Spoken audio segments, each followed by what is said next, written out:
reálna situácia, s ktorou sa v Bratislave môžete bežne stretnúť, je to väčšinou kombinácia liekov, alkoholu a plus môžu byť nejaké návykové a psychotropné látky k tomu použité. Problém pri týchto látkach, ktoré si ľudia dávajú, heroín, hej, extáza ani tak nie, ale skôr tie látky zo skupiny opioidov, to znamená heroín, kokain, spôsobujú útlm dýchacieho centra. Pomocka pre vás, ak máte niekoho v bezvedomí a napríklad našli ste ho na striekačku a predpokladáte, že asi užil nejakú návykovú látku. Keď sa pozrieš do oka, zreničky majú tvar špendlíkovej hlavičky. Sú úzké, malé a nereagujú na svetlo.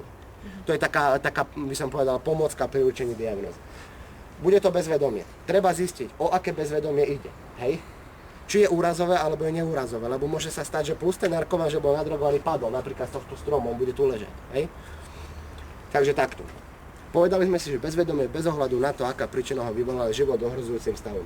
Čo sa deje s človekom bezvedomí?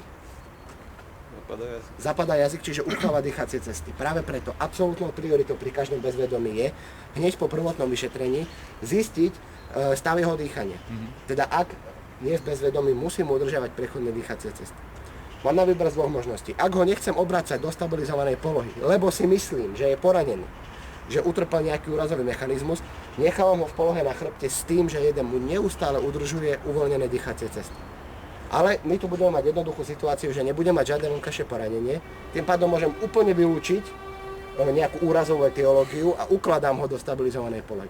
Stabilizovaná poloha je perfektná vec, pretože za A, tým, že je človek na boku, zabraňuje tej aspirácii, čo sme si včera hovorili, teda vniknutiu zvratkou do dýchacích ciest, a za B, je ten človek uložený tak, že má zaklonenú hlavu a tým pádom má neustále priechodné dýchacie cesty. Pozor, v bezvedomí je človek, je porušená funkcia mozgu a tým pádom čo sa môže diať s jeho telesnou teplotou? Môže klesať. Práve preto treba zabrániť úniku tepla. Ďalej. Ja neviem, či počas toho bezvedomia on neutrpel nejaké iné poranenie, práve preto musím použiť druhotné vyšetrenie, to znamená vyšetrenie od hlavy po pety. Pri každom jednom poranení, ktoré dneska budeme ličiť, si zapamätajte 4 základné zásady prvej pomoci. Prvá z nich je bezpečnosť prostredia. Ideš k tomu narkomanovi a vždy sa pozrie, či nie je okolo nejaký ďalší feťak, ktorý by ťa mohol chcieť napadnúť. Ak tam je, alebo po tebe niekto vykrikuje, nemusíš tam ísť. Hej? Ak máš bezpečné prostredie, u každého jedného pacienta robíš najprv prvotné vyšetrenie. To znamená vyšetrenie vedomia, dýchania a krvného obehu, tak, jak sme si včera hovorili. Čiže oslovenie, zatrasenie, bolestivý podnet, zakloniť hlavu, vyčistiť ústa, popočúvať, či dýcha. Dobre, ak osoba v bezvedomí dýcha, patrí ešte raz do stabilizovanej polohy. Fajn.